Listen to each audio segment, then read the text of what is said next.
Abraham, Nimrod, and Babylon. Most people should know these names or have at least heard of them.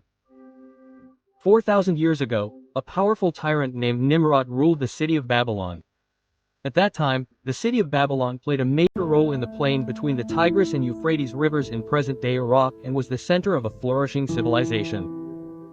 The Babylonians practiced many forms of idolatry, and King Nimrod was so great that he allowed himself to be worshipped as a god. In order to demonstrate his supposed greatness and power and to throw the Almighty God out of heaven, he had a tower built that reached up to the clouds. Without further ado, Nimrod tried everything in his power to mock and deny the Almighty God. One day, however, Abraham got in his way, because the Almighty God commissioned Abraham as a prophet or messenger. Accordingly, he was to deliver God's message to the people and call them to reason. King Nimrod did not like that at all. "Light the biggest fire on earth and throw him in." "Yes, your majesty." He decided to throw Prophet Abraham into the fire, which he had lit with vast amounts of wood. When the fire finally raged with full force, the big moment arrived. The soldiers brought the entire god near the fire in order to hurl him into the fire with a final command. The Babylonians had already gathered around the fire and were cheering. At that moment, however, the soldiers and everyone else present noticed something strange. They saw all sorts of animals running towards the fire. They saw horses, dogs and cats. They saw camels, donkeys and even lions. Hundreds, if not thousands of animals, ran towards the big fire and spat water out of their mouths. They obviously wanted to put out the fire into which the prophet was to be thrown. Despite this miraculous event, the Babylonians persisted in their unbelief and denied the Almighty God and his servant. They considered the whole thing to be magic and continued to rejoice. Among all these animals, there was also a small ant. With a drop of water, it hurried as fast as it could to the fire. In doing so, it ran right past Abraham and the soldiers. One of the soldiers noticed Abraham watching the small ant and smiling. The soldier crouched down on it, looked at the ant and laughed at it. In a foolish manner, he asked his colleagues what the small drop of water could do against the gigantic flames. At that moment, something extremely extraordinary happened, for the ant stopped and miraculously began to speak.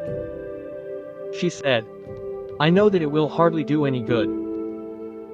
However, I am doing this for the pleasure of God, because on the day of judgment there will be no accountability. Should I then say that I simply watched as Abraham was thrown into the fire? And besides, it should be clear whose side I am on. Wah! There is no God but the Almighty God. And the trustworthy one who is to come is his all." Quote. These were the words of a little ant who, despite its weak position in the face of the gigantic flames, did not give up and strove for the truth. Despite the efforts of the ant and the other animals, Abraham was thrown into the fire.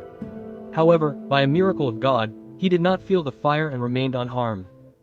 This did not convince the Babylonians or the king either, whereupon Abraham left Babylon and continued his mission in other places. It is reported that the little ant told the soldier about a future messenger who would be known among people as the most trustworthy. Without a doubt, all messengers of God trustworthy.